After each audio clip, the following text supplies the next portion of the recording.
Getting nice and comfortable. Resting in the appropriate position, just in front of the hip bone. Those sitting bones. Make sure that your legs are soft and relaxed. Position your feet in whatever way you need to help your legs release, where you can still feel stable.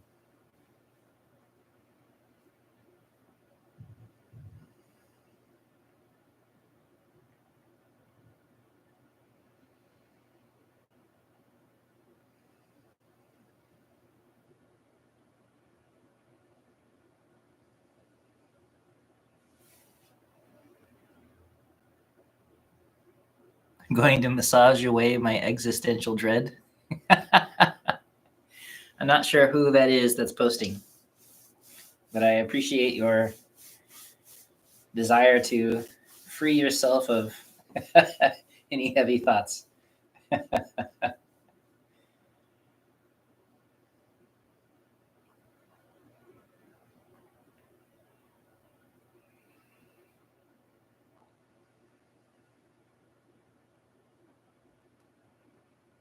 We begin for the next several minutes settling into our body. So again, the weight rests just in front of that sitting bone, the shoulders resting alongside, not rolled forward, not arched back. Your lower back as well is not pulled in, but rather allowed to soften backward as long as the weight continues to rest here. And you fold gently forward at the hips. The elbows sinking comfortably, the hands resting. As you soften the throat, sides of the neck, the back of the neck, feel as though your head is released upward. Not because you press your head up at all, but because you soften so much that all of this, which is normally pulled down or trying to lift your chest up, is free to fall open.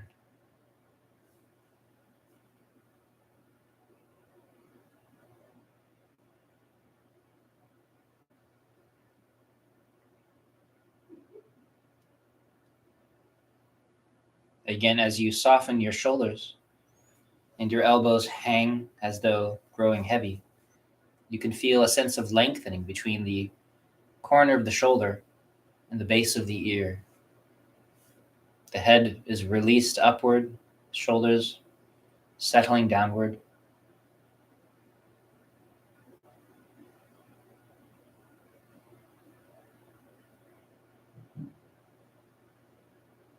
With each exhalation, softening further, just letting go.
With each inhalation, this sense of stillness deepens in your body-mind.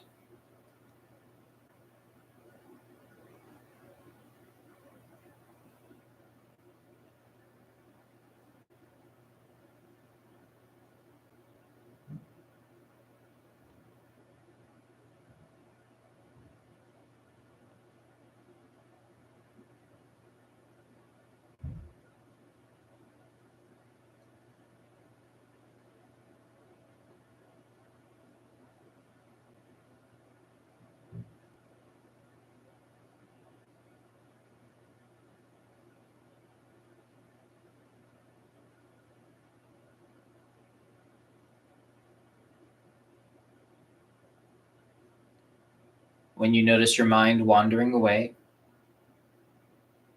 don't pull it back or try to hold it in the present moment. That only encourages tension, more mental agitation. Instead, when you notice that your mind has wandered off, simply pay attention to whatever it is that your mind is dreaming about, and gently, in a friendly way, lose interest. Look at it, notice that it's a waste of your time. Let it dissolve, and your mind will settle naturally back into the present moment.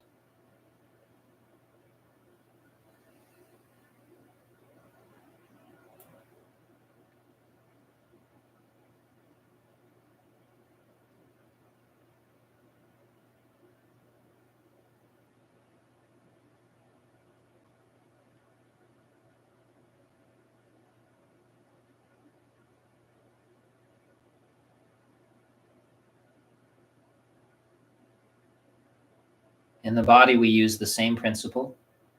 If you notice areas that are gripping for some unknown reason, if you try to force them to relax, all you do is add more tension into your system. You have to learn to simply let go. It's a different kind of practice. If you want to deepen your breath, you don't start pushing and pulling on your breath. Instead, you release anything that might be inhibiting your breath, freeing restrictions, rather than adding more doing.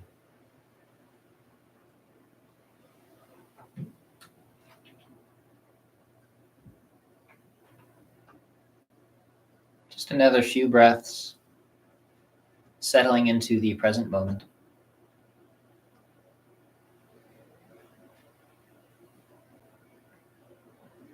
Welcome, Mel. What do you think of the recording? Well, I'm not even like a third of the way through yet. But so far, I love it. Oh, good. We are just uploading the next Turtle Talk podcast about the I Ching.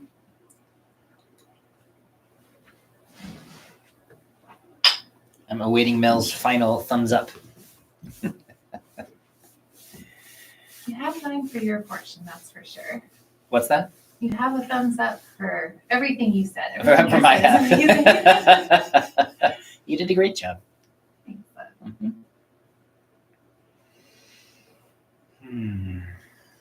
Warmer in Scotland than America. Well, there are certainly places in the States.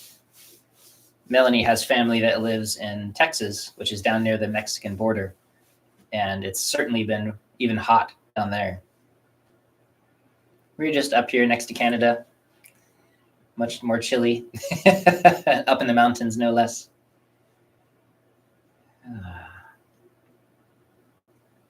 Hey, Dill, welcome. So for those of you who might be new, first of all, welcome. In every video, we have people who join us from all around the world, different levels of experience. And I want to mention that if you're not quite certain about what we're doing, this method in this particular practice, down below the video in the comment section is a link to an introductory video that will help guide you through this practice and help you learn which points we're pressing, where, how many times, the level of depth of pressure, the kind of intention we're using. And we've also been constructing this 100-day course as a kind of teaching series. So you also learn about Chinese medicine and some deeper practices. And so if you're feeling confused at any point by what we're doing, please check down below and then come back and join us in the live sessions. It will make it easier on you. But either way, everyone is welcome. We start by softening and warming the hands.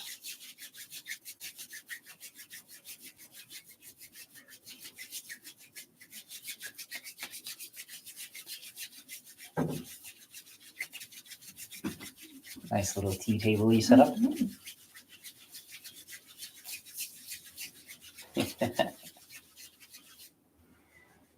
And then place the center of your warm palms on the crown of your head, stimulating and opening that point just at the top of the head.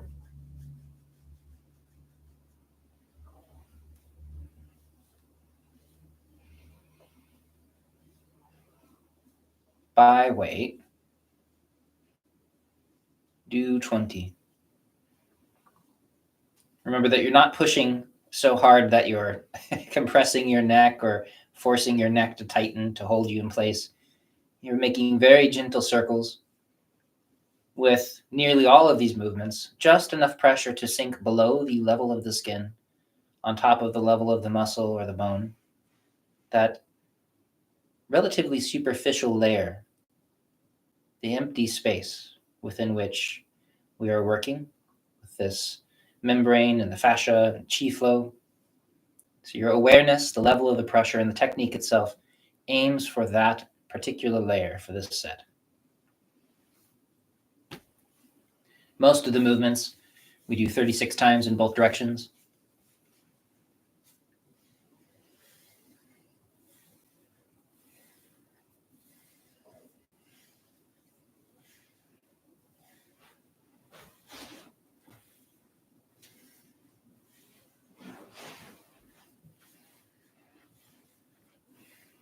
Again, as a reminder for those of you who practice Qigong and Taiji, to allow the shoulder blade to sink down the back as the elbows and hands lift, so that you're not compressing your neck and shoulders further as you lift your hands. And if that feels difficult for you, then make sure that you spend some time with our Qigong practices to help open your shoulders up.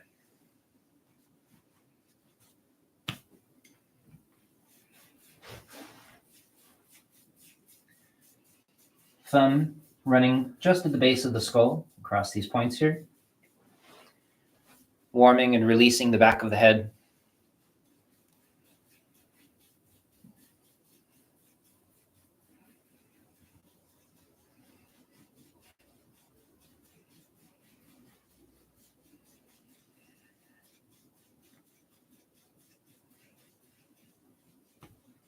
And I recognize that for some of you, your hairstyle may prevent this kind of movement across the scalp, in which case simply do the best you can, or make local circles trying to free the scalp and these areas of your head as best you can without messing up your do.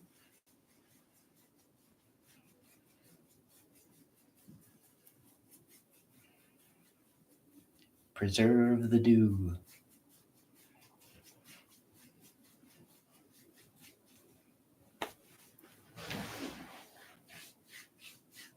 Warming, softening, bringing awareness to the back and side of the neck, and paying a special attention to warm and release that space below C7, the big bone at the base of the neck.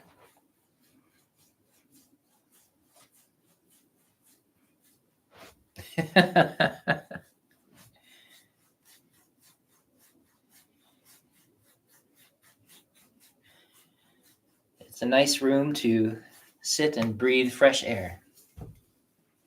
Fresh mountain snow air.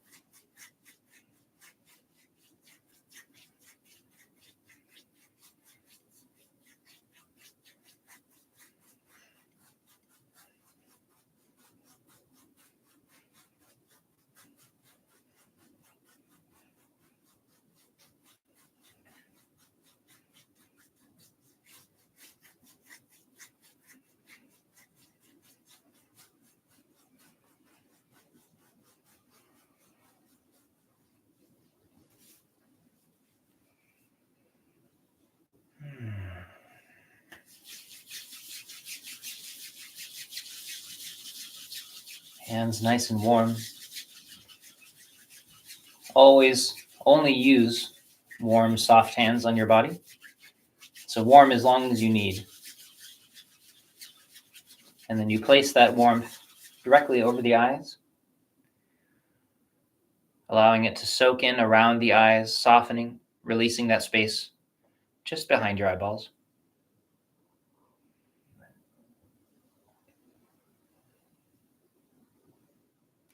and ironing off the sides.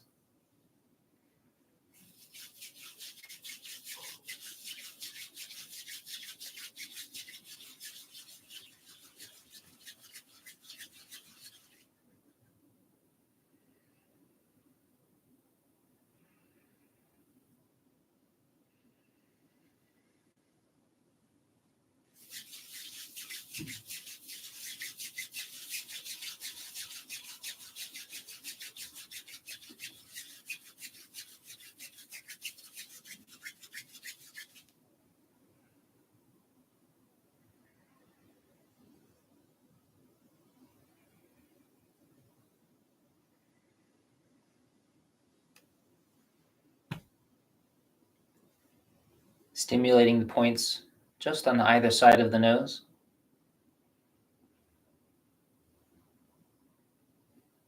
Again, just enough pressure to sink into that space between the skin and the bone beneath.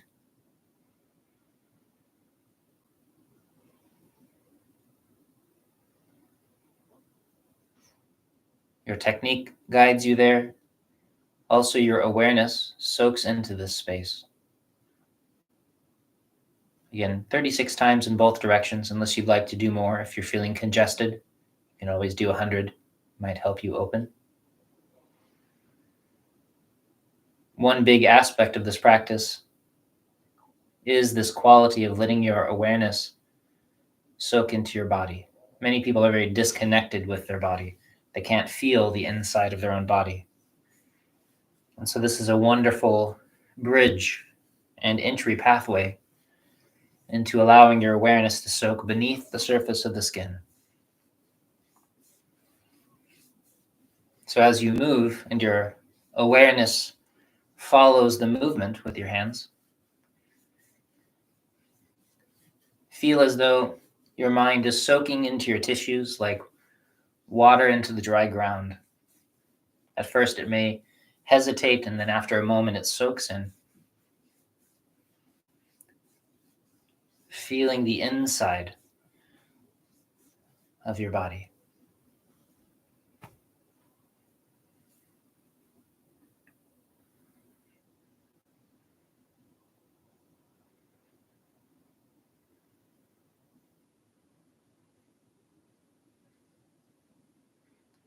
Gentle circles around the eyes. Don't press directly on the soft eye itself. 36 in both directions usually. Do as many as you'd like. Notice though that you can push too hard and you can squish the delicate tissues and obstruct the flow of the fluids beneath the skin against the bone.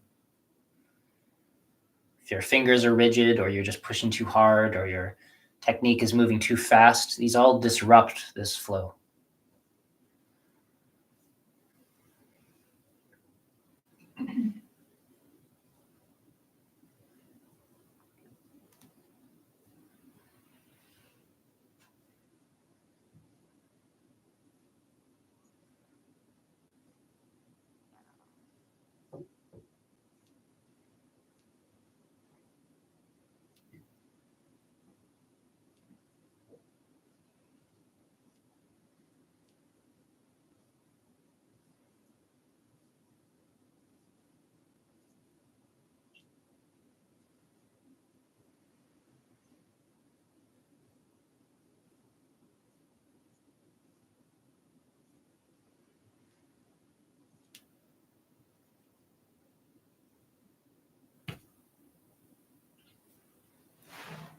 Tips of your fingers, inside of your index fingers, massaging up and down that space between the eyebrows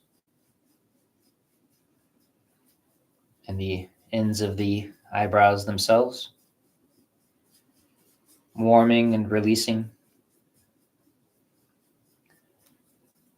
The center of your face tends to be an area that clenches. It's as though everything's drawn toward the center of your face. And so we create movements that emphasize this outward opening quality. So ironing across your eyebrows, helping to reestablish, reform this fascial layer, in the very least, beneath the skin. you're not sure what fascia is, I highly recommend doing a bit of research. It's amazing.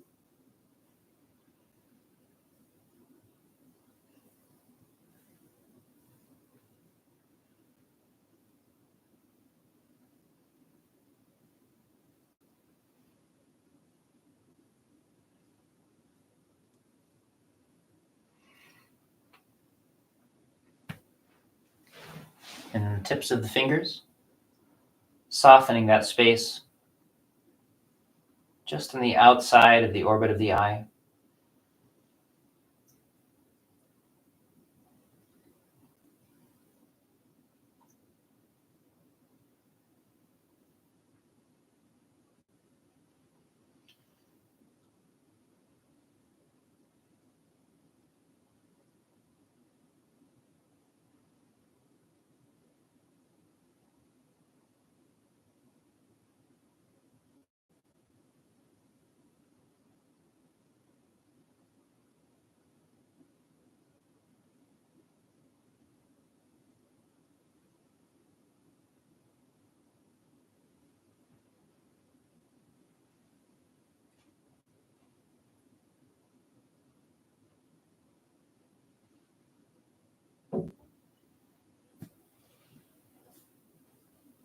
That space just in front of the ear. You can crack open your jaw a little bit, which you may find helps to open that space to your fingers. Allowing your mind to soak into that space, feeling inside your body, even if it's just 0.5 millimeter.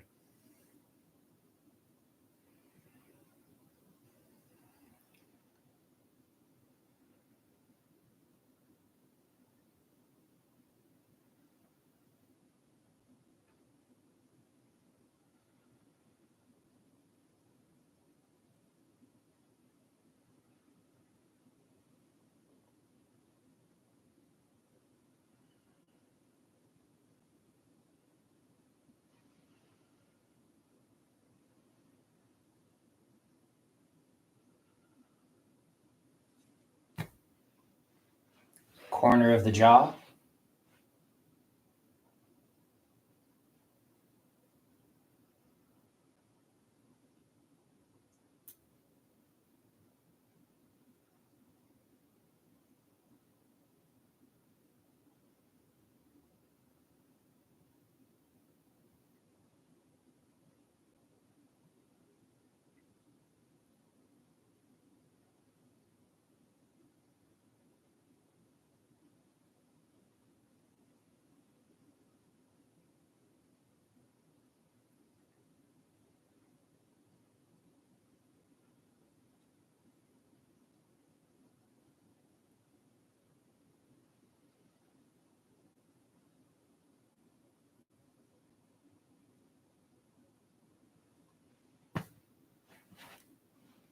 And then moving up and down from the front of the ear to the corner of the jaw.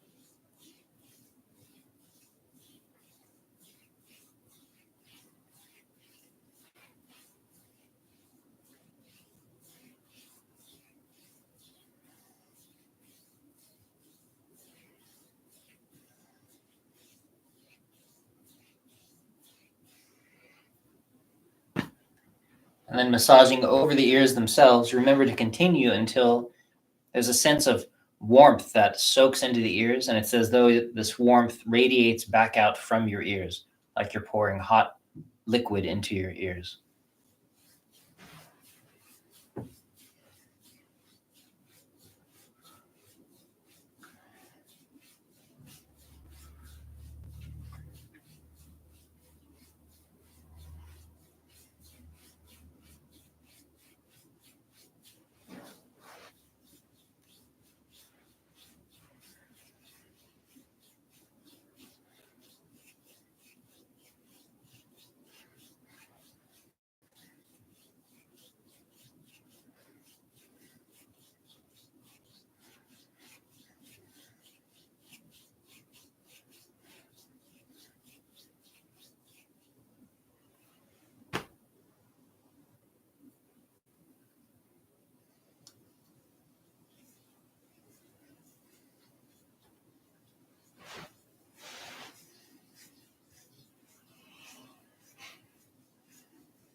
always giving your arms a break between movements so you don't carry tension from one until the next.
Taking a moment to settle deeply.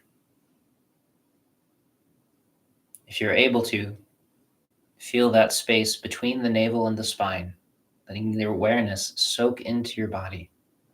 Remember, that's a very important skill in Qigong.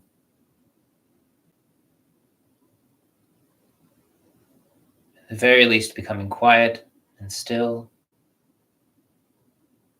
the breath deep and comfortable.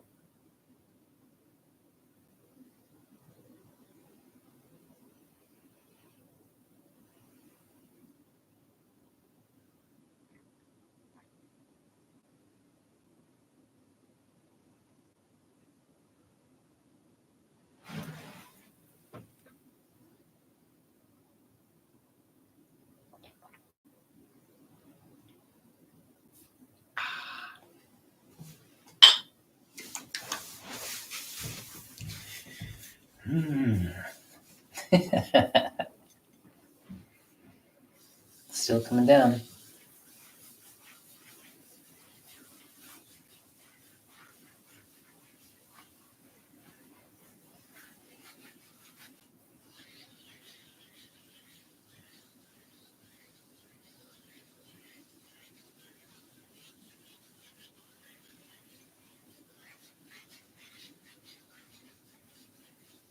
Softening open the front of the shoulder, especially if you're somebody who tends to roll your shoulders forward and this is all pulled tight, then you want to allow this to soften open, not by pulling your shoulder blade back, but by relieving that which is obstructing you in the first place.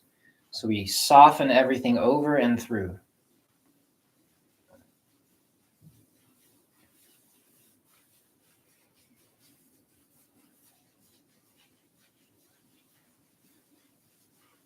as well as beneath the arm.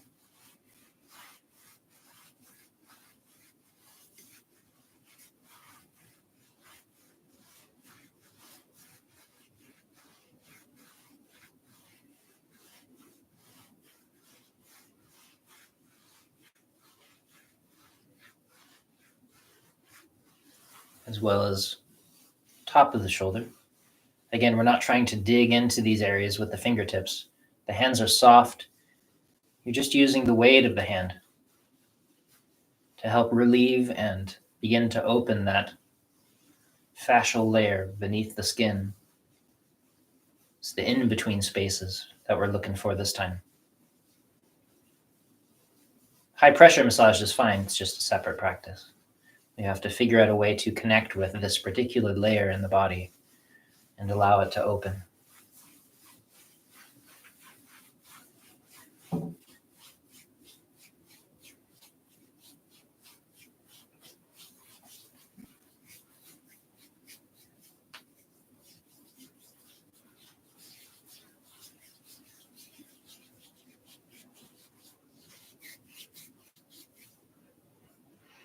Softening that point in the center of the elbow. This right in the middle of the fold. Bless you.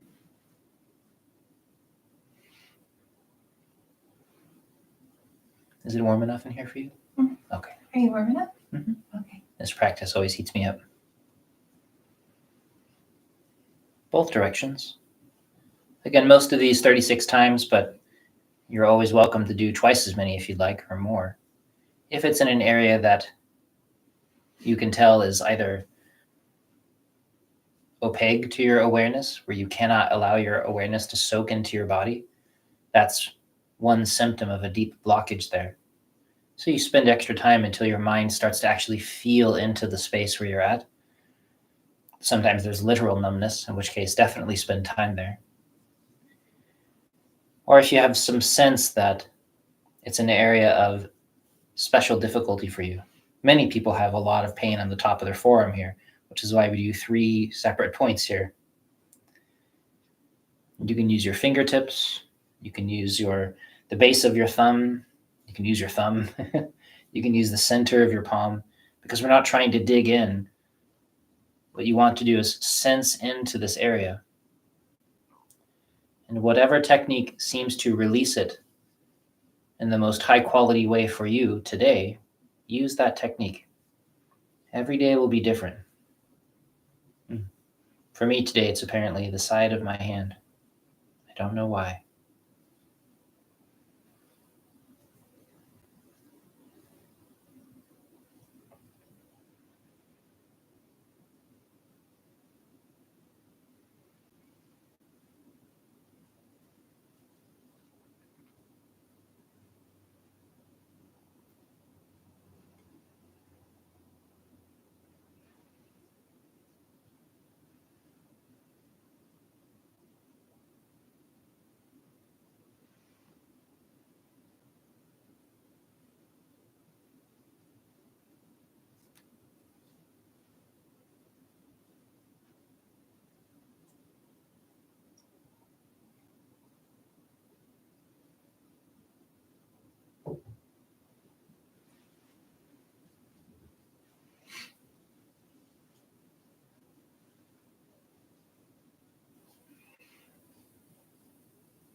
Center of the wrist, in between those 2 tendons.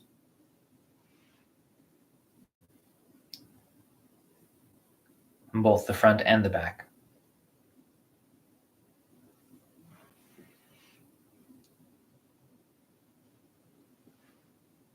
Not sure how best to show the points. Comfortable circles, again, using whichever part of your hand or your fingers that help to soften these areas open the most.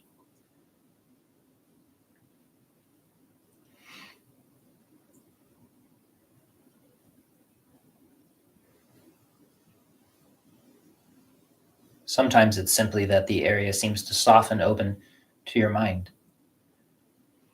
So if you're having trouble feeling an area with your fingers, perhaps you can use the flat of your palm. And if your hands are warm, you can follow the sense of warmth in to your tissues. And that sometimes makes it easier for you to feel inside your body. You can use whatever it is that's working best for you today.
And then the large intestine 4 point.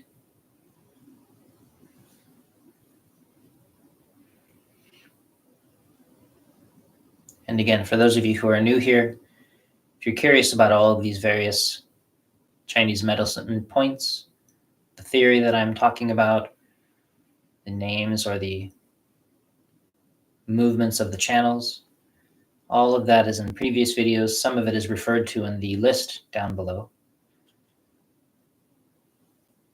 Just so you can check things out if you're interested. The whole series is saved so people can walk through it at their leisure.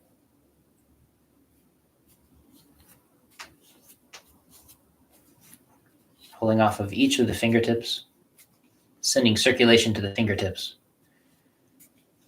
Warmth, pressure, letting go.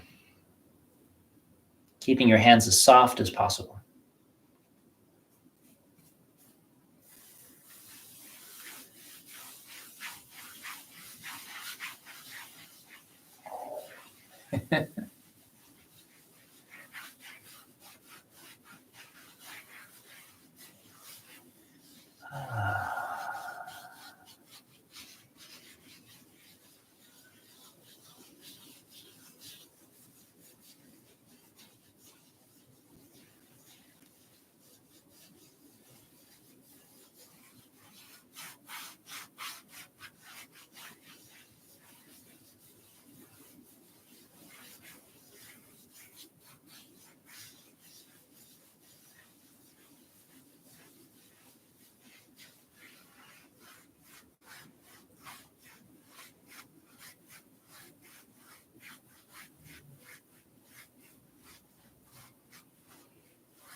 If you're having difficulty raising your arm without softening this shoulder, you can always use that other hand to help you get up there. Remember that through this whole set, we want to stay as gently relaxed as possible. Your mind is present and settled in the body.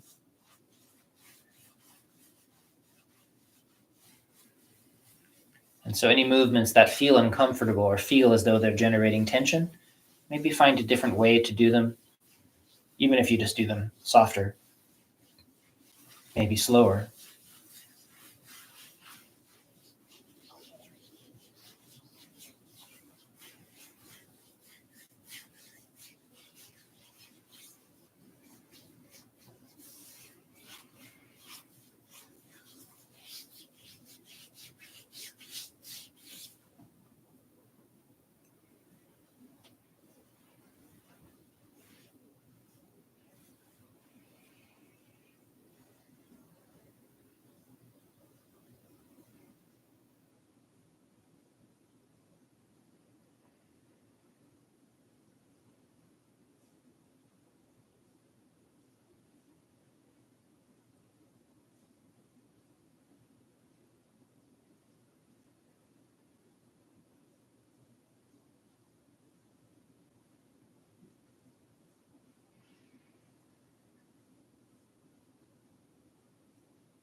top of the arm.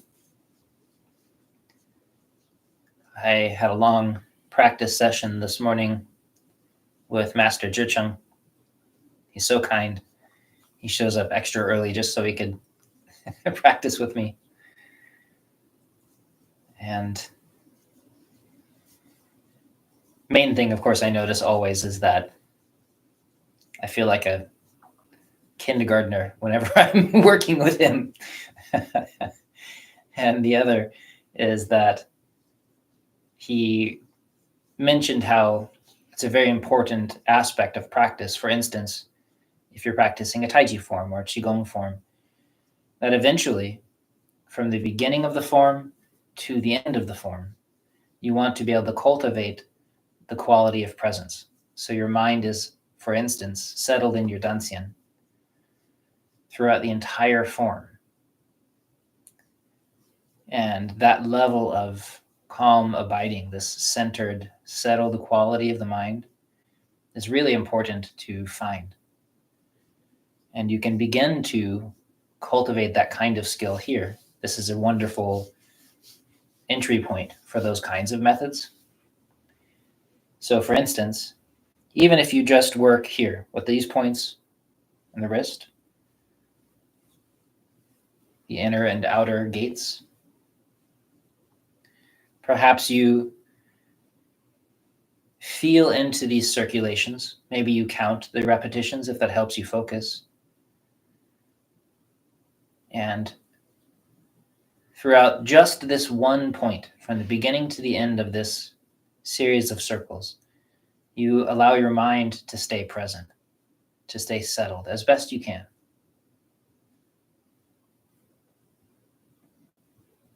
Some of you will find that very easy.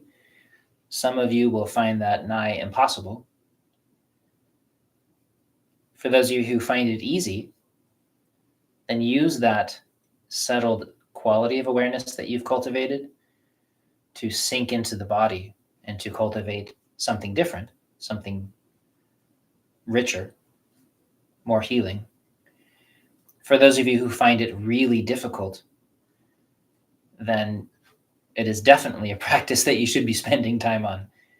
Because if your mind is so unsettled that it can't stay in one spot for more than a few seconds at a time, then that's a mind that is very chaotic and causes a lot of suffering for you.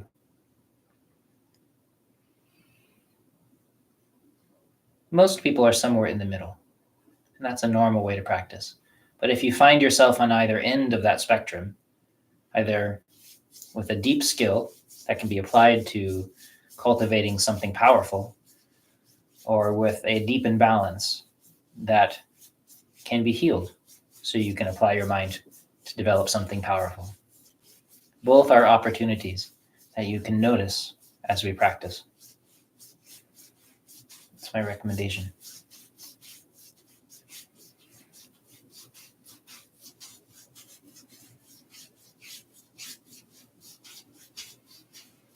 And if you don't do it, you'll make Melanie sad. Yes. That is the ultimate. I'm back here with my box of tissues.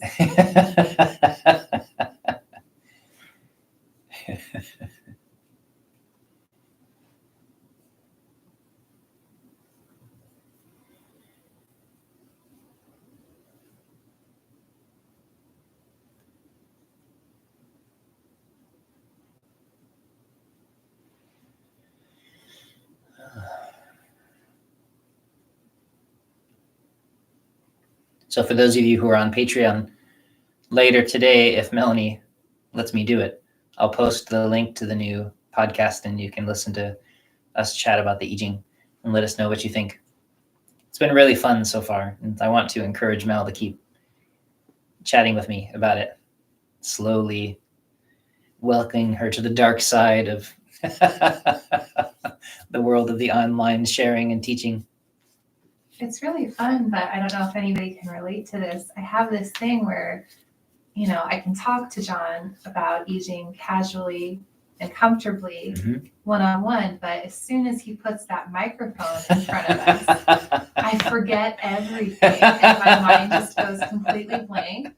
And so now he's in the process of editing out all of my silences and ums and, oh, scratch that, don't put that in. I have to start recording you surreptitiously.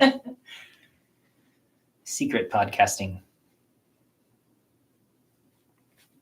Softening your arms, a wave traveling from your shoulders out to your hands, like you're flicking water off of your hands. I think this is one of those ones you put in just to get a laugh. I'll never tell. There's at least one of those in this form. I will not tell you which it is. For my own personal amusement.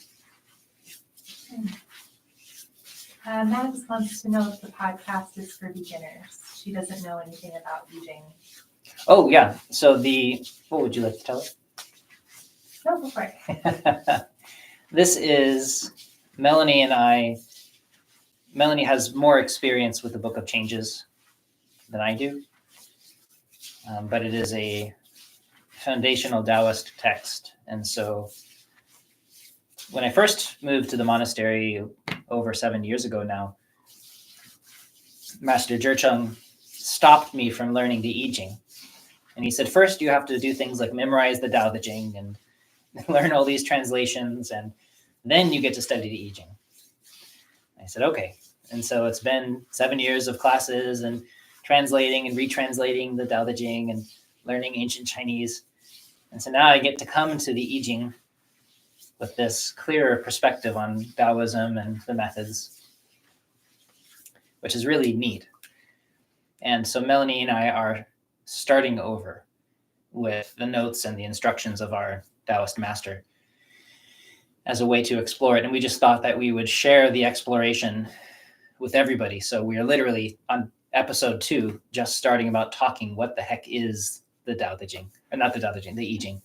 And so Max asked, do we need to do all that before listening? Yes, I would like you to learn ancient Chinese. Spend 7 years. 7 years. A full cycle of time. That's right.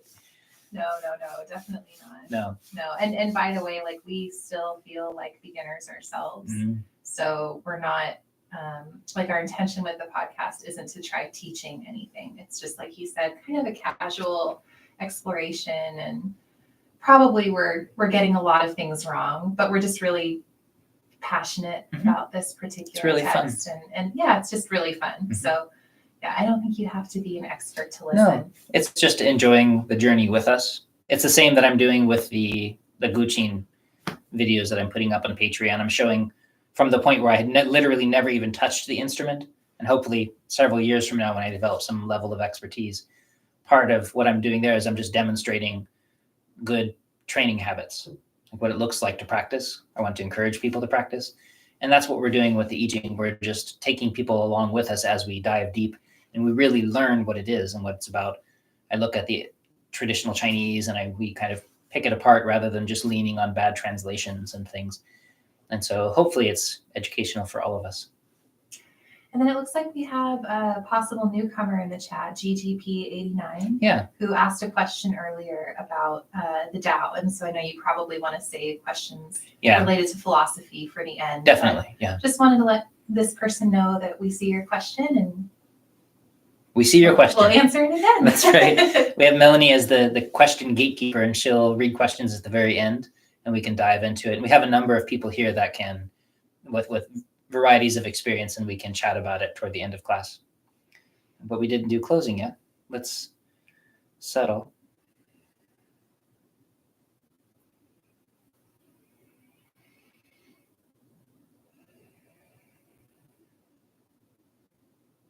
Allowing your breath to slow, allowing your awareness to consolidate and accumulate beneath your hands. You might find after a moment that your breath deepens or your body softens in a more profound way than you realized it could have. But definitely pause to settle.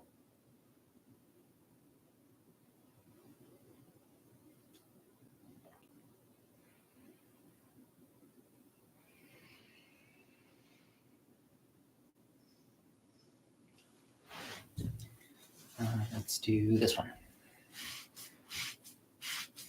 warming the center of the chest, emphasizing the downward motion.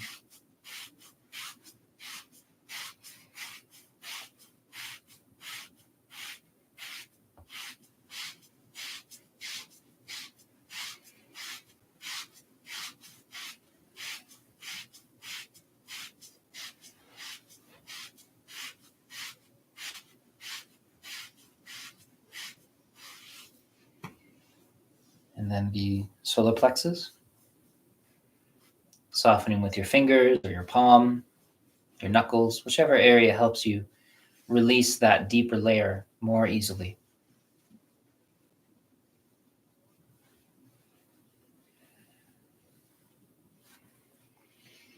One of the subjects that I didn't have the chance to talk about yesterday.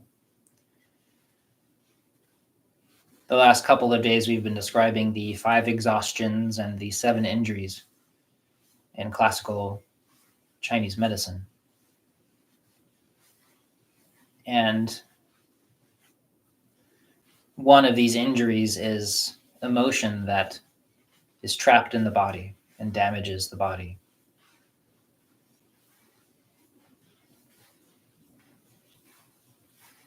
I thought it was a big subject, so I'd save it for today.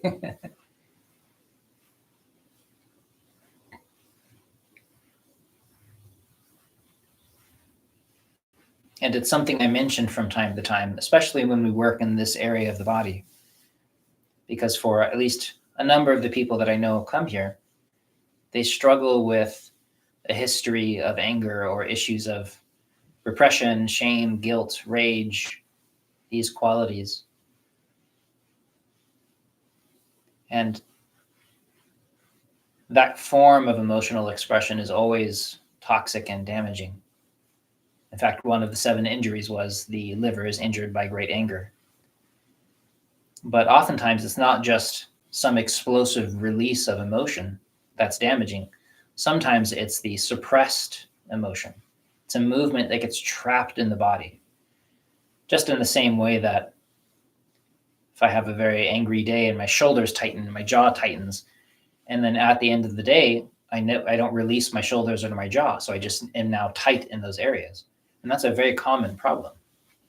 And then over years, those layers of tension accumulate and we never learn how to let them go. So now we're just people who are locked in our bodies. And emotion is just movement and non-movement of qi as well. And if that movement is not expressed or released, then it simply sticks in the body. And each of the emotions tend to stick in various spots in the body because of the direction that they flow. And often these emotions that I'm talking about now tend to be stuck here, or as I mentioned, in the shoulders or the jaw, back of the neck. And so as you allow your hand to soften, softer and softer with each movement, let that softness communicate itself to the tissues in your body.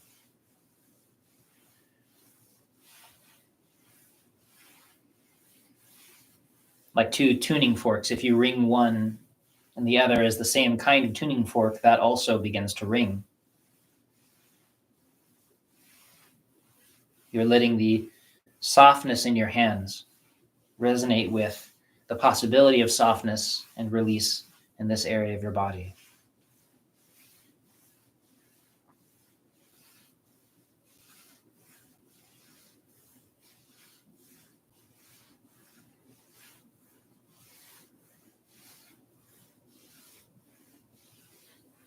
Similarly, because of the funny nature of our mind and our emotions and our bodies, you can have an expression of kindness being generated through your hands, a friendly intent that you're expressing through your hands toward yourself, even at the same time that you're maintaining this sort of cycle of self-hatred or frustration that's pent up inside your body.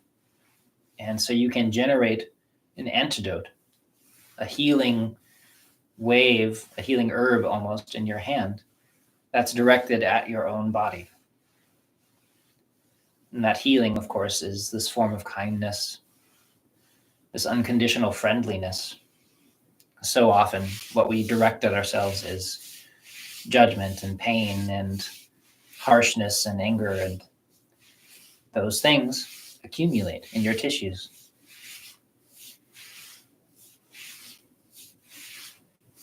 They're real changes. They change the shape of your brain. They change how your hormonal system functions. They change how your nerves fire. And that becomes habit, becomes how our system functions.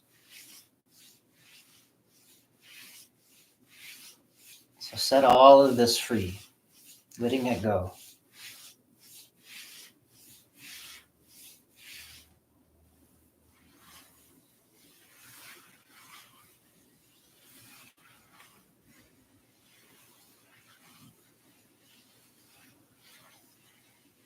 It's very common that people will do a gentle practice like this, and they'll find themselves releasing random emotions that are stuck in the body. Sometimes it can be a giggle, just a laugh, some movement that was trapped. Sometimes it can be tears. And you want to just let it wash out of you. Don't chase it. Don't try to encourage it. Don't push them out. That just makes everything worse. That's like forcing your body to relax. It doesn't work. You have to get good at noticing this movement releasing and then just letting it wash away.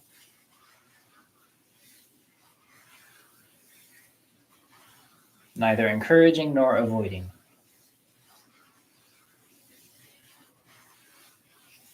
And it's one of the great ways to get in touch with how the traditional Chinese figured out where these emotions were stuck in the body, because you'll notice as you release one area that some particular emotion finds its way out, and you say, oh yeah, that's associated with such and such. It's really fascinating.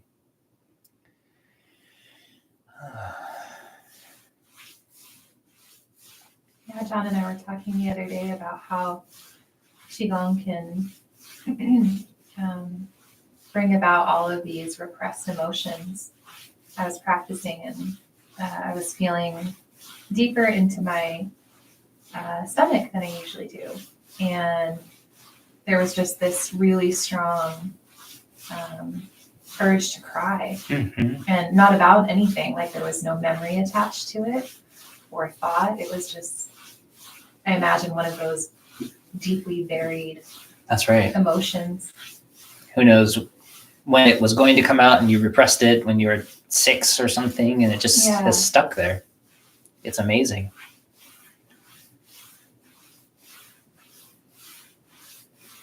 Yeah, and if you had dug around trying to figure out what it was from, or you stuffed it back down or something, it would have just made the whole cycle stronger and worse. Instead, because you just looked at it, it healed. Yeah, there was still kind of like this habit, this tendency to want to repress it. Like, oh, I feel really awkward and weird right now because I'm crying and I don't know what it's about and how strange. And super common. Yeah. For me, it was always deep fear. I had so much fear growing up because I was so sick and the doctors were telling me I was going to die and I was living in an unsafe household and just a whole collection of things. A hard place for a kid to try to raise themselves. And so deep dread of, like, existential dread was mentioned at the beginning of the class, and it was like that for my whole youth. And I suppressed it the way we do, is it's not okay usually for guys in our culture to express fear. That's, not the right emotion. And then I discovered, but it's okay for me to be angry. And so I masked all of my deep fears with anger. And that for some reason was acceptable culturally and in my family. And so I spent my whole first half of my life masking terror with rage. And even I didn't know I was afraid after a while. I just thought I was an angry person because it felt better for some reason to be angry than to be afraid. And it was certainly more accepted by my friends. And it wasn't until I dealt with that deep well of fear through meditation practice that my anger just dissipated. And we want to find these storehouses of stuck energy in our body minds. Just letting them go is enough.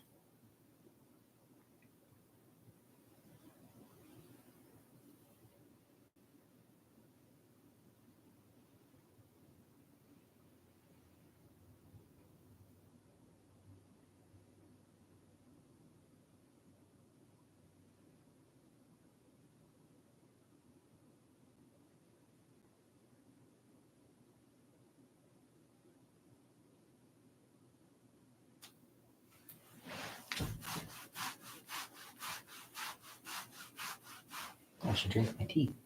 It's getting cold over here. You want me to heat it up? Don't repress your desire for hot tea. Years from now, it will bubble to the surface during meditation. I should have gotten tea when I had the chance. So what is the place that commonly stores fear?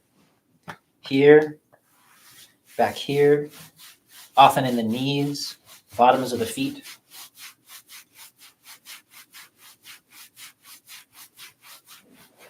So as we warm and soften this area, again, you don't want to go digging around looking for fear. That is likely to cause problems. We're just adding tension to this process. But you do want to be open to feeling anything that might be trapped in this section of your body. Maybe one of the reasons you're finding your lower back locked up and painful all the time is because you're stuck in some panic position that may still be occurring, or maybe it's very old. And your job is to simply let go.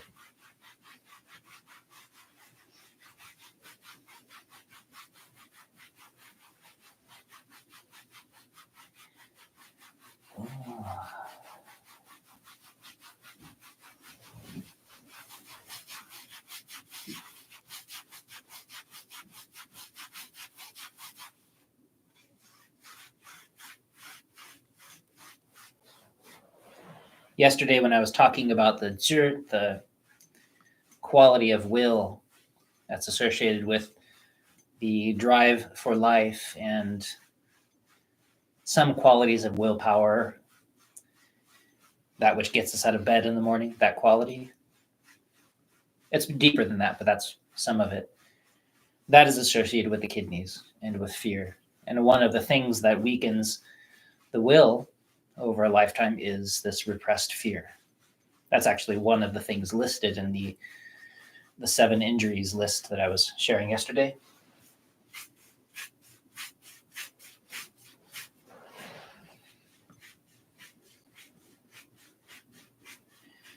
So as you warm and soften here, just listen. Don't demand, but do notice if something is just stuck here. If you start to psychoanalyze yourself or try to push energy around, you make everything worse. You have to learn how to how to let go, how to make space.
Allowing your awareness to soak into your body.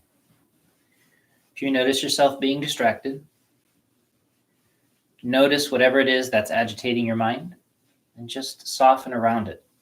It's the same principle over and over again. Letting go, coming back. Letting go, coming back.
I'm glad that stool is so comfortable for you. It's amazing. Yeah, Chris is out there. Thanks again for Chris, these incredible stools. Chris, people mention all the time how awesome your gifts are. Just this morning, ZhiCheng Steffi was sitting in the stool you gave him.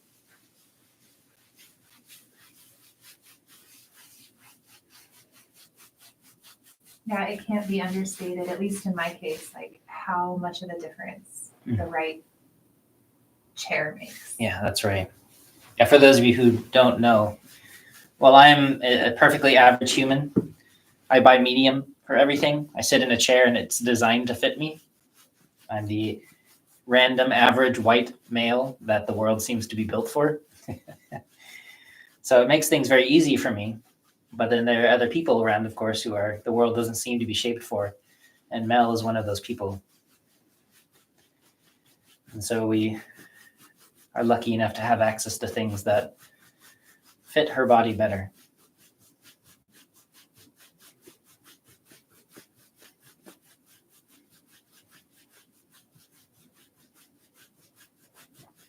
I guess it's not entirely true. When I'm in China, I have to buy extra, extra large.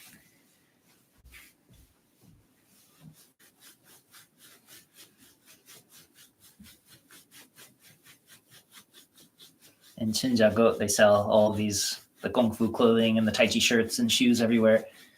And I don't think I was genuinely that much bigger than everybody around me. I wonder if it's just they have clothing that starts for children levels and then they just continue all the way up through. So rather than children sizing and adult sizing, they have one long spectrum. I'm not really sure. I think at one point I was buying like 4X large shirts and things. I'm like, this I don't know, this doesn't seem right.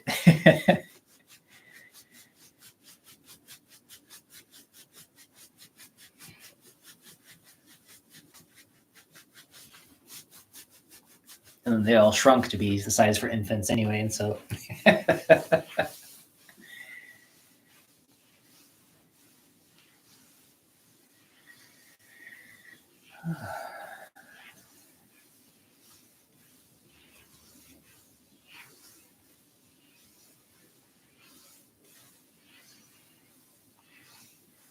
remember that as you begin to work on your lower body, everyone's body is shaped differently, has different requirements and needs.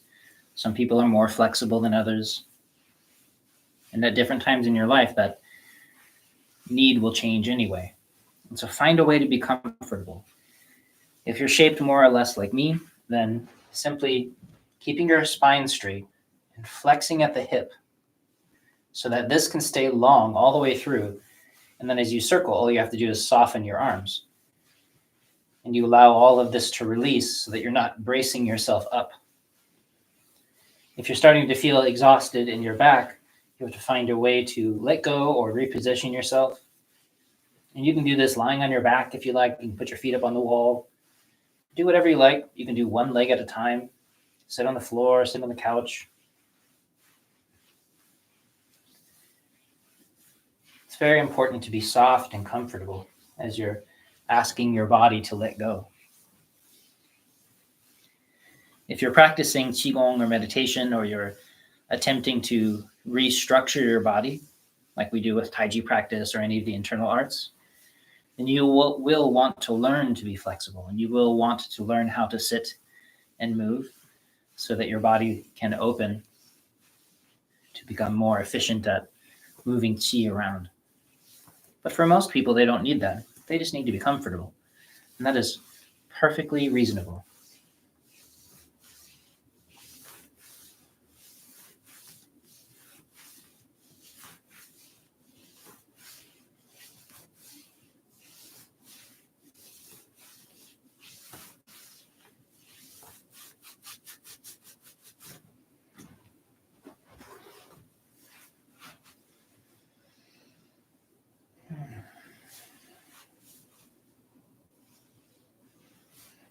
You kids in the chat box. I'll read it later. I always read all the comments later.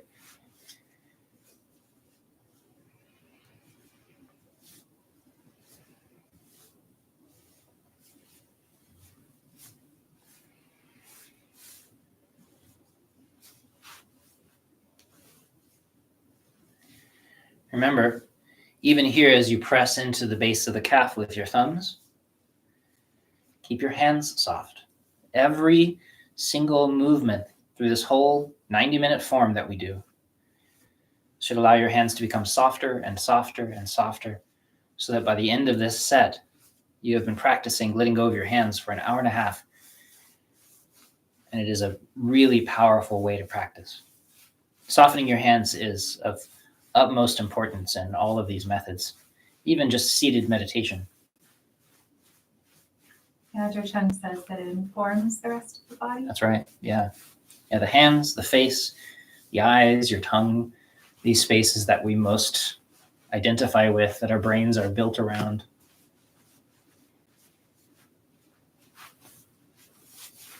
And especially when we're using our hands on the body, then that softness finds a way to communicate with it. Maybe some of you were here before I was describing a study that I was only mildly part of, but it was happening while I was in school, where a bunch of massage therapists were treating people. Some treated people with their hands and shoulders tight, like tense, and some were treating people with hands and shoulders relaxed. Same treatments, and the effect of the treatment was completely different. Even though the techniques and things were standardized, they were the same. It was really fascinating. So learning how to communicate that softness through the body, this is a lesson that we pick up just through the tissues. And it's something we know. If somebody touches us with tension, we can feel it. And we kind of tighten up in response. And somebody with this deep, gentle softness touches you, you kind of melt into their softness. That's one of the qualities that we get if you get the chance to study with somebody like Master ZhiCheng, just some master, depending where you are in the world. Find a genuine master if you can. And that presence and softness and cultivation, it's part of the transmission, part of the teaching. It finds its way into you. You start to mirror it. You want to find people that you can mirror. So remember that common statement that I love. I'm not sure how entirely true it is, but I think it's a great idea. That you become the average of the 5 people closest to you. So definitely surround yourself with people who are cultivated and cultivators, and you will find yourself changing even if you're not doing much. I've definitely found that to be true. Me too. Yeah. I feel lucky to basically live with Master ZhiCheng. He's sitting in traffic and he'll just call me and we just chat on the phone for an hour while he drives someplace. It's really nice.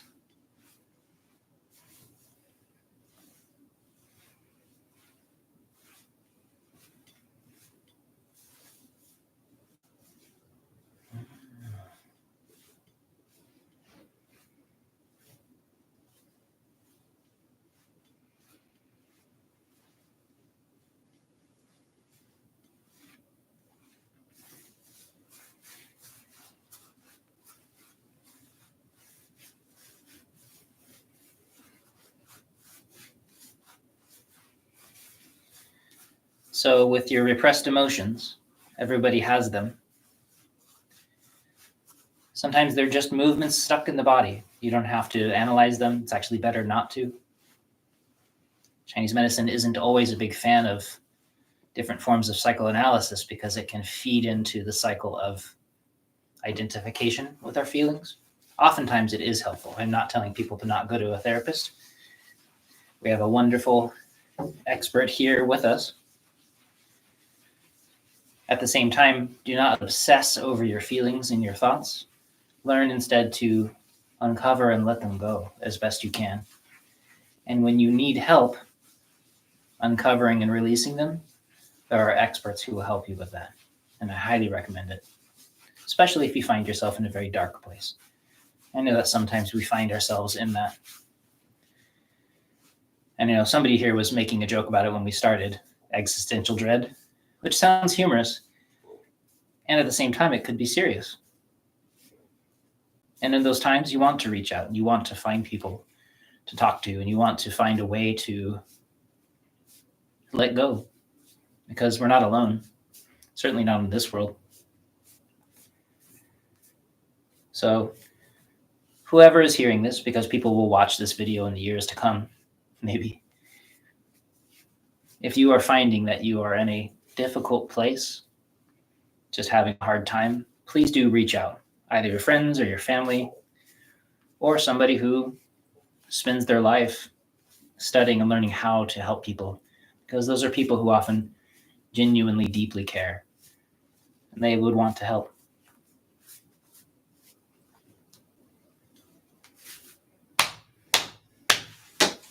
I forgot to smack the bottom of my other foot. I was so distracted. Terrible.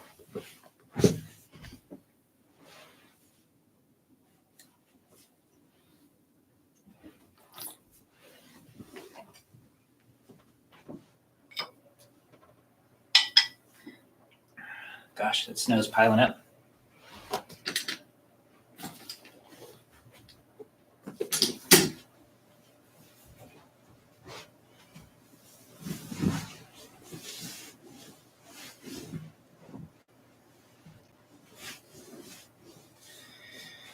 Washing the legs, hands sliding down the outside and back of the legs. Remember that you're not rounding forward from your neck and shoulders. Your neck stays long. The shoulder blades stay back in the back rather than falling forward. Your chest stays empty rather than lifting it or collapsing it. Your lower back stays relaxed rather than rounding it out. Instead, as best we can, you fold from the hips. It's okay to allow everything to soften into a curve, but you don't want to collapse into a sharp angle. In the way that it's fine if you have a water hose to let the water hose curve, but you don't want to kink the hose. For those of you who are learning to move chi around, that question then becomes important of which part of the hose can you kink and still have water flow.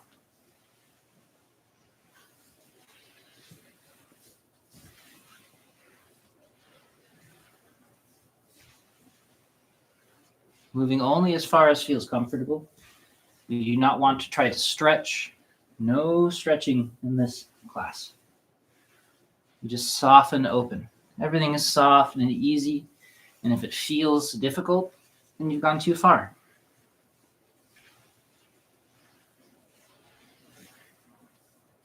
So I'm noticing that my hips are opening like this as I sit, and that it would require force, tension to bring them like yours right now. So is there anything you can say about that, just in case others are the same? Sure. So Melanie is noticing that as she's sitting like this, that everything's falling open. Some of that could just be the shape of your hips, and you should have a wider position. Do you remember how I was? You're also sitting on the ground. You shouldn't be sitting flat like that. Yeah. That's some of it, because you're sitting on your tailbone right now, which is forcing. So if I sit on my tailbone like that, can you see how my knees also want to roll out? Oh, that must be why. Yeah. Yeah. And so it's just it shouldn't be sitting flat. Thank you for But the it's the same with the squat, that depending on how your hips and femurs are shaped, and if you have internal and external rotation, that you should have a wider or more narrow stance. Like if I'm teaching squats at the gym, people would have their toes pointed out with a wider stance, or the toes pointed forward with a more narrow stance. And it just depends on the shape of their hips. Full comfortable circles.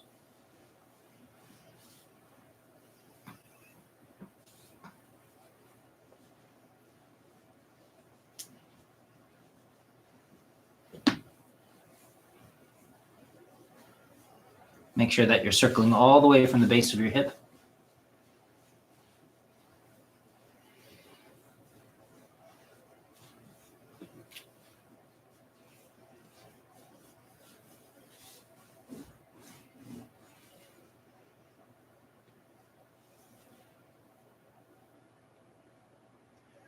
Folding the same way. No pulling or tightening with your thighs.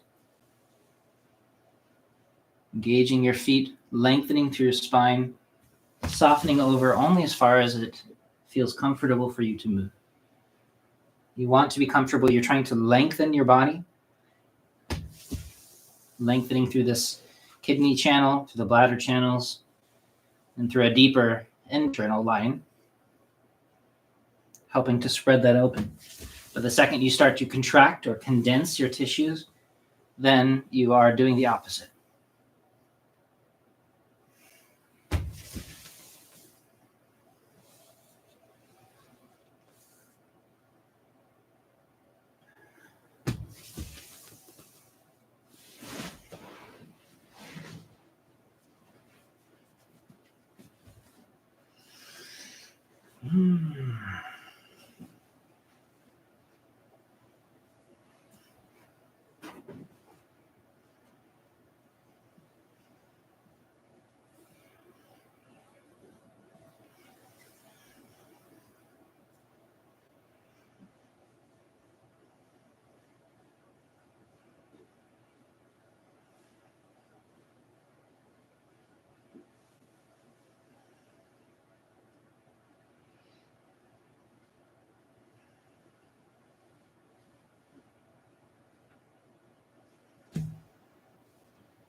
Pausing for just a couple of minutes. Letting your awareness settle.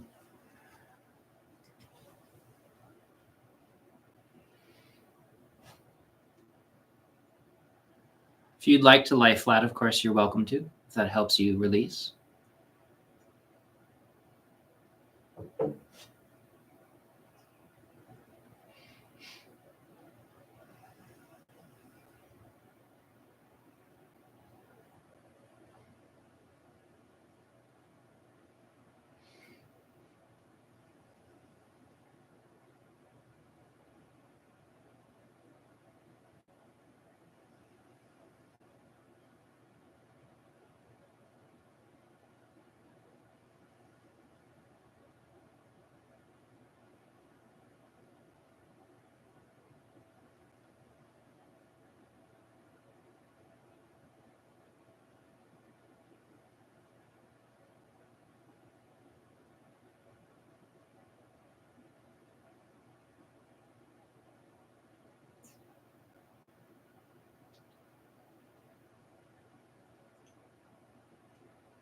Letting yourself become very quiet.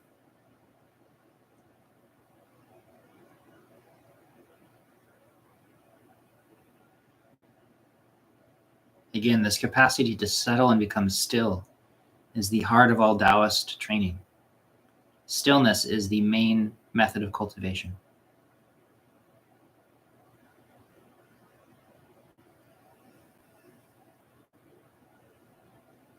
Thank you, everybody. I appreciate you joining. And so for those who have questions, I know there's some questions already up on the chatty box board that Mel will sift through. Mel is the great and terrifying bouncer through which all questions must find their way. If you know the password or slippery. Pledian bouncer. Pledian bouncer. If you slip her 20, she'll probably ask your question. That's right. Okay, so, all right, we have a question from, as I mentioned, a possible new person in the chat, and this person provided a little bit of context to the question later, so I'll read. Does this person have a name? What is this person's name? Not their handle. If you feel like sharing, you don't have to. Yeah, only if you feel like sharing. You can also just make up a name. We can call you Susan. Okay, so the question is, do you think it is possible to pray to the Tao? And the context they shared a little later is, I know Tao is much different than God, can't even really be defined or spoken of directly, but I tried to go to Alcoholics Anonymous and they tell you that you must pray to a God as you understand. Right, yeah, the higher power in the 12-step. Is that all they mentioned? Mm-hmm. So it's a really interesting question. I think that, yeah, the way that they're terming it as God, I think that the higher power, something greater than you, translation definition of that idea is better than the, in this case, like a monotheistic take. And there certainly are, at the monastery where we live, is people will come all the time to Sun Qigong who are from China, because this is a very important temple that's set up now in the Americas. And people will come from China to visit. They'll come from all over the place to visit. And often they'll come and they're very religious. And the way that people do religion in China, as far as my limited experience is that it's very different than people perhaps will do it in the States or other places where I've lived, where it's kind of like you are a Christian, or you are a Daoist, or you are a Hindu, or you are a Muslim. And in China, it's more like you can be a mixture of things. And so people will come and they show up at the Daoist shrine and they will pray to the Tao. They'll pray to various gods, including maybe Jesus, often baby Jesus, which is interesting. And there's variations of all of that. And so certainly a person's spiritual expression should be individual. And it's also possible just to see the Tao as that which is greater, because the whole point is that it's all greater than us, that we see ourselves as the largest, most important thing in the universe. And one of the ways that we heal is to get over that silly narcissism. And so if you can recognize the Tao as the whole, as something grander and greater than the little me, I think that that's good enough for the 12-step program. And I do wish you the best of luck. It is often wonderfully helpful for many people. So I'm glad that you're reaching out, because it is something that's very worthwhile for a lot of people. And there's a lot of that 12-step program is now in 100 different forms around the world. And I just love that because it works. And if one of the important things is that people need to let go of their sense of the little me in order to something grander, whether they call it a god or they call it the Tao, I think that that's perfectly reasonable. Does that make sense to you? Yeah, and there was a question also in here. I apologize for missing it if I didn't ask. Question/context is that there was a, and maybe it's a matter of semantics. Like, is this Tao that we're talking about something you can pray to? Yes or no? And then, is the Tao a higher power, which is kind of, I think, what you just spoke to. Yeah, I think that there are some people that certainly can pray to it. From my perspective, that would be a lot like praying to gravity, which you certainly can do. But it depends on the context of what you mean by prayer or worship, or just reverence, or finding something sacred. All of these terms mean something different to different people. I think there's certainly a lot that can be found sacred as you enter a mountain forest where we are. And you can certainly feel a sense of awe and something much bigger than yourself. And then by whatever name you choose to call that, I think then it becomes semantics. And so if you find that it is relieving and healing for you to let go of your small sense of self by allowing yourself to experience and maybe even open to something much greater, then that I think is very healing. To release control of that into the hands, so to speak, of something greater. Did that answer the question? I hope that answers the question. That's a hard question. It is, yeah. If you have any follow-up questions, feel free to put them in the chat and I'll ask. And then Mag says, thanks, John. Feeling settled and warm. I'm glad. Have missed the practice. Hope to join next weekend. Thanks, everyone. Enjoy philosophizing. We appreciate you, Mags, if you're still here. Ah! And Steph says, my breathing feels slower and deeper. That's wonderful. Which is awesome. Yeah, Steph. Yeah, especially these days, a deep, slow breath I bet feels really good when the baby's pushing up against your diaphragm and everything's shallow and your lungs are pushed up over into your left shoulder. Yeah. And I think that was everything as far as the questions go. If I'm mistaken, please feel free to smack me upside the head in the chat. Or slipping the 20. The 20 works. Or 20. 20 helps. Let's see. Somebody wants to donate, I will take Mel out to dinner with your donation. And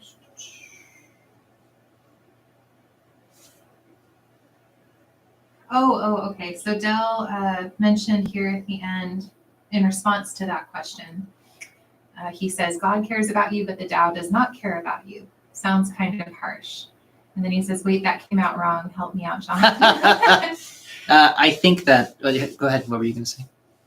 Oh, it just reminds me of that chapter there's a chapter in Tao Te Ching that John and I translated. That's what I was thinking too. Many years ago that refers to a straw dog. Do you want to, I can't remember the full context. Yeah, the Tao treats you as a straw, heaven and earth treats you as humans as straw dogs. Straw dogs are, the Daoists came along and they looked at this traditional shamanic culture and they began prohibiting certain kinds of things.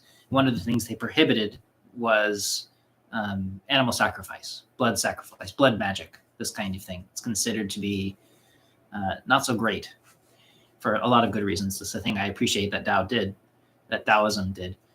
And so what they did instead was for these traditional animal sacrifices that would be made, that people made all over the world, still make in some parts of the world, they would instead make a straw dummy version of it, and kind of like a piñata or something. They should be stuffed with candy. And they would burn that instead. And so there's this idea that heaven and earth sees humanity as straw dogs, that we are just these expressions of the world, that it will just run us over because we're just part of the world. And we're like the grass.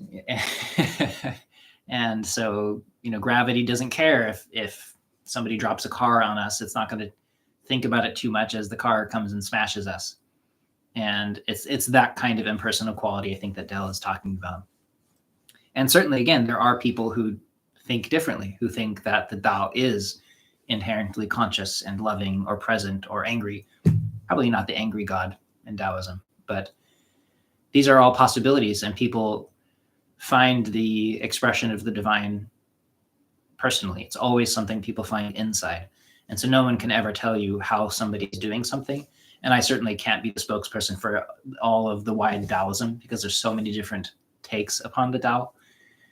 And the system that I study, Tao is, as Del is mentioning, impersonal. It is just how things are. It doesn't have a name. It can't have a name. It's before naming could be possible. It's the space within which life plays out.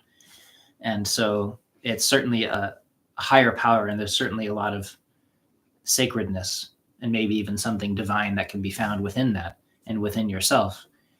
But I don't know that you could give it a name or put flowers on the altar to the Tao. You could try. Wouldn't hurt to try. Yeah, it sounds harsh, I think, to a mind that's used to conceptualizing these higher entities as like, what's the word? Personifying them? Personifying. Yeah. So I think from that perspective, it can sound harsh, but as John mentioned, it's not really a person or an entity in that sense. It's just, it's the Tao.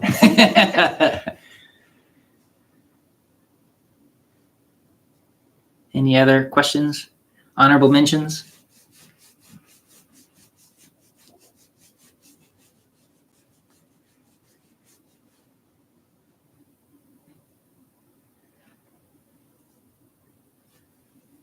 Dale says, I love the Zen knock. Mary Ellen Watsy. Yeah, it is. It's true. And can you imagine? You can imagine this Zen person who's sitting there and he's trying to tell people like about reality. And they say reality is like, you know, my tea. And you have your tea and they say, here's reality. And the students who are busily looking for meaning in everything goes, reality is like tea. It diffuses, and the Zen master's like, no. Like reality. You mean, are you trying to say that it's like, no, it's like reality. And so you can see that process. Then it's not like everything else. That's right. Some idea. It's this or that. We put ideas onto everything. Everything gets labels and separation and turns into metaphor and gets spun into our personal story. And the whole point of these methods, including in Zen, is just to be here, just to see things as they are. So like it's just tea. And so you can imagine this person taking their walking stick and just whacking someone on the head. Is this a metaphor? It's pretty funny. Steph asks, Del, did you like the video? Hey, I got 6 likes. Nice. Yay, 6 likes. Thanks, everybody. Yeah, Del, you are a machine. The algorithm cannot stand a chance against the might of Del's bright energy. Thanks, everybody. I really appreciate all of the different perspectives. And it's one of the really beautiful things about having this kind of community, which is quite literally over the entire globe. Like right now, we are borrowing the used up sun that Steph had no use for. She just let it go. And now the sun is hitting us here. Thanks, Scotland. That's right. This is just the leftovers, the leftover sunlight Scotland didn't use up. Scotland never seems to use up all their sunlight for some reason. But how amazing is it that we're all over the world coming together to sit and be still and discuss the Tao and to laugh and gesture at tea. And I just think it's a wonderful opportunity, and I really appreciate that people care enough to come together in a space like this. It's quite a world. It gives you hope. That's Hope. very cool. Thanks, everybody. I'll see you tomorrow. Huh?